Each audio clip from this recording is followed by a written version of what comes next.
Siguiente persona que interviene, volvemos a alguien de la casa, presentar a José Manuel Pérez, profesor de Derecho Administrativo, doctor en Derecho por la Universidad de Oviedo, pues es presentar de nuevo a alguien que juega en casa. Si bien es alguien que juega en casa, que ha decidido irse a un sitio que está en el ojo del huracán ahora mismo, puesto que ahora está en excedencia como profesor y es letrado del Tribunal Constitucional. Creo que no te estarás aburriendo en estos momentos precisamente con lo que está pasando a nuestro alrededor.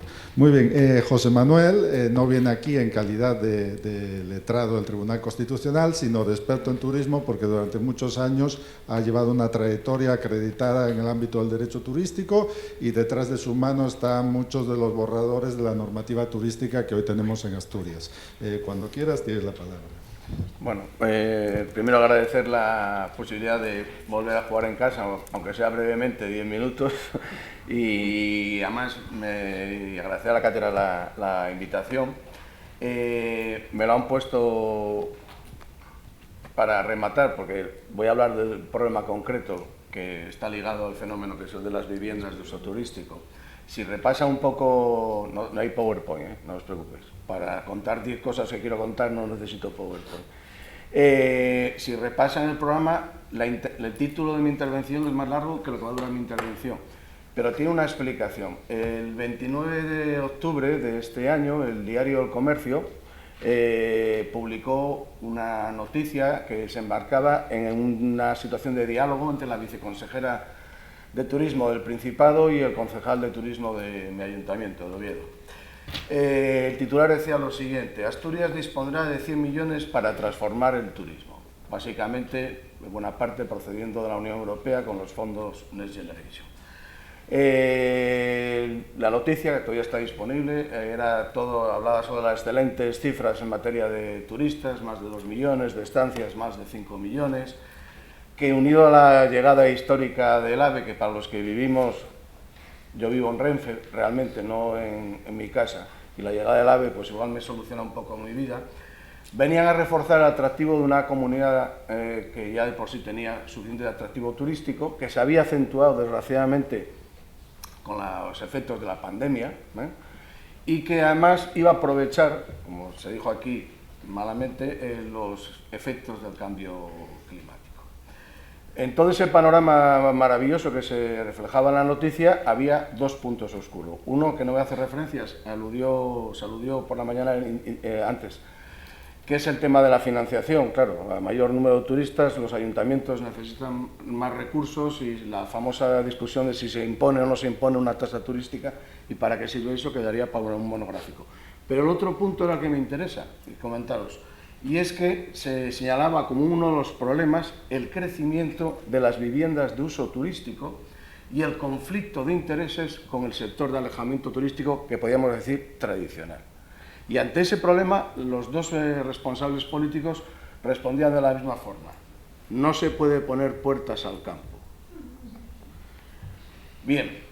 Ese es el titular. Si lo dijeron ciertamente, no es lo que aparece en el artículo. Bueno, esa afirmación, no se puede poner puertas al campo, que lo que genera, que llama a la intervención el dilema sobre el poner puertas al campo, al menos me genera tres ideas que quiero compartir con ustedes. Primero, parece que el conflicto se plantea en estrictos términos económicos. Es un conflicto de competencia, a veces desleal, entre el alojamiento turístico tradicional y esta nueva forma de alojamiento que se nos vendió al principio como la economía colaborativa, te dejo tu casa, vienes a mi casa, sin ánimo de lucro, pero que se ha convertido en un nuevo nicho de explotación económica, de rentabilidad, que ha sido aprovechado, como siempre, por algunos sectores, y en los que prima ya casi la profesionalidad y el ánimo de lucro. La segunda idea es que nada se dice del conflicto que plantea el crecimiento desmesurado de este tipo de alojamiento con la ciudad, entendida como un espacio de convivencia ciudadana, al servicio de los ciudadanos. Marco que se puede ver alterado por puros intereses económicos, a veces especulativos, y que es un conflicto que se inicia en el medio urbano, pero que se empieza a trasladar al medio rural. Empieza a haber ya presión en las zonas rurales, y no cuento nada si la zona rural, o hablamos del litoral, o en espacios naturales protegidos, con lo cual se va incrementando el problema. Entonces, mi tercera idea es que este planteamiento obvia una cosa, es que si decimos desde hace años, tenía razón Eduardo, desde los 90, todavía me acuerdo de cursos de verano en Cudillero, por ahí, hablando del desarrollo sostenible, todo era sostenible. En una sociedad que postula el desarrollo sostenible, lo menos que se le puede pedir es que busque medidas o reglas de juego que permitan, no digo ya poner puertas, sino diques a ciertos desarrollos desmesurados, porque hay que buscar un equilibrio entre dos cosas.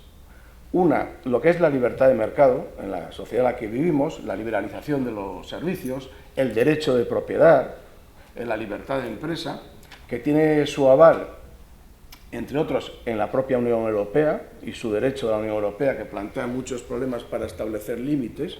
Eso de San Sebastián, de poner pausas en la licencia, colisionaría con el derecho de la Unión Europea. La Comisión Nacional del Mercado de la Competencia, que se encarga sistemáticamente de recordarnos que esto va en contra de la libertad de mercado. Los lobbies de las plataformas digitales, que son todo menos seres inocentes. Y los grandes tenedores de bienes inmuebles, que desde la crisis del 2008 arrastran cantidad de urbanizaciones y pisos vacíos que hay que empezar a explotar. Y frente a eso están los intereses colectivos, los intereses que tenemos como sociedad, ligados a la protección del entorno, a la calidad de la vida, a la diversidad social y, por supuesto, a garantizar desde las administraciones el derecho a una vivienda digna y de calidad. Bueno, planteado así el problema, ¿quién ha intervenido? Pues se ha echado la solución en manos de la normativa turística, porque el Estado hábilmente ha modificado la ley de arrendamientos urbanos y ha dicho lo que es un arrendamiento temporal en una vivienda que se haya comercializado con ánimo de lucro y esté sujeta a una normativa turística, eso no es arrendamiento urbano. Eso ha obligado a que casi todas las comunidades autónomas, todas, han o bien regulado por primera vez o actualizado su regulación sobre el fenómeno de las viviendas de uso turístico. Y esta regulación, ya adelanto, y decía Enrique, para lo bueno y para lo malo, sí interviene en buena parte de la normativa que tenemos hoy día, la ley de turismo, buena parte de los decretos. Pues bien, esta normativa turística no soluciona nada. ¿Por qué? Porque la normativa turística lo único que establece son los requisitos para acceder a la explotación de una vivienda turística. Trata de regularizar, de aflorar y establecer ciertos requisitos, nada más, distinguiendo si el alquiler es íntegro o el alquiler es por habitaciones, por cierto, con lo cual no soluciona tampoco que va a seguir habiendo, por eso no son ilegales, son alegales, alquileres amparados en la ley de arrendamientos urbanos para destinarlos a usos turísticos, los hubo y los va a seguir habiendo.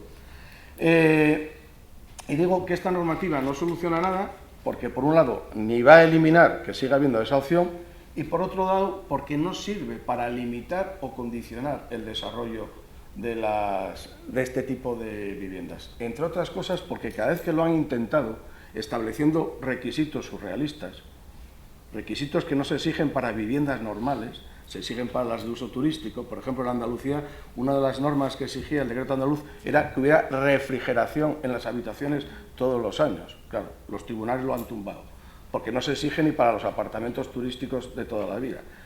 Pues bien, casi todas las medidas que han establecido, por ejemplo, Madrid, acortar, solamente pueden usarse para estancias de más de 5 días, para favorecer a los hoteles. También es ilegal y va en contra del derecho de la Unión Europea. Ante esa situación, nos han abocado a cuál es la posible solución.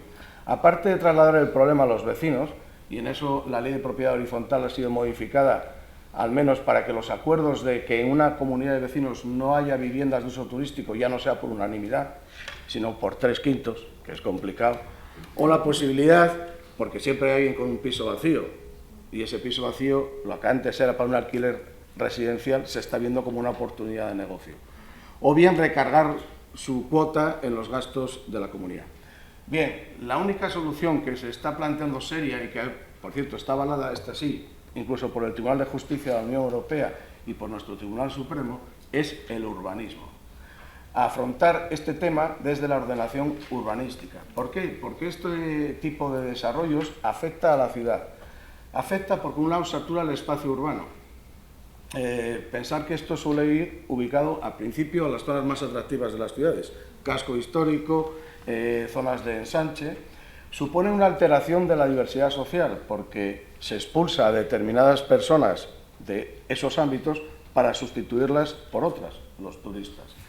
Supone también un deterioro del medio ambiente urbano porque pensar cómo son nuestros casos históricos, muchas veces calles estrechas, escasez de espacios públicos, con lo cual la convivencia entre los residentes habituales y los turistas se hace cada vez más complicada, de ahí las pintadas y otras cosas. Y además altera algo que afecta mucho a la sociedad y especialmente a los jóvenes, altera el mercado inmobiliario. ¿Por qué? Porque sube los niveles de alquiler o de costes de acceso a la vivienda, con lo cual se le expulsa a la gente a otro sitio. Y bueno, esto daría para mucho más. Solamente termina con una cosa, corremos el riesgo de convertir lo que hace atractivo nuestro territorio en el mal, porque lo que da atractivo es la identidad, y sustituir la identidad por otra cosa es convertirnos en un parque temático, y al menos yo me niego a que seamos un parque temático. ¿Vale? Muchas gracias.